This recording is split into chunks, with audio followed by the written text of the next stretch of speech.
Chennai IIT விஞ்ஞானியும் Padma Bhushan விருது பெற்ற ராமசாமியிடம் 57 லட்சம் ரூபாய் மோசடி செய்தது கம்போடியா கும்பல் என்று தெரிய வந்துள்ளது.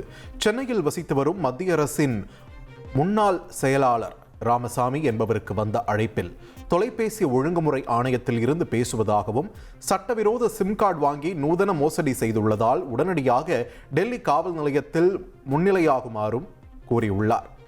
இதனை ராமசாமி மறுத்த போதும் அவரின் ஆதார் அட்டை மற்றும் வங்கிக் கணக்கை போலியாக தயாரித்து அந்த கும்பல் மிரட்டியுள்ளது. மேலும் நூதன முறையில் அவரது வங்கிக் கணக்கில் இருந்து அந்த கும்பல் 57 லட்சம் ரூபாயையும் பறித்து கொண்டது. இதையடுத்து பாதிக்கப்பட்ட ராமசாமி போலீசாரிடம் புகார் அளித்த போது கம்போடியா கும்பல் இந்த கைவரிசையை காட்டியது தெரிய வந்துள்ளது.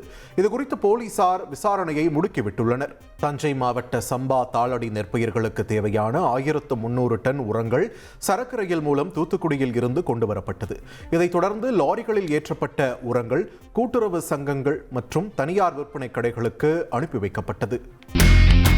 இனி செல்லும் இடமெல்லாம் செய்தி. தந்தி டிவியின் வாட்ஸ்அப் சேனலை ஃபாலோ பண்ணினா செல்ல இருக்கும் இடமெல்லாம் செய்தி. இதோ QR கோட் இப்பவே ஸ்கேன் பண்ணுங்க, ஃபாலோ பண்ணுங்க.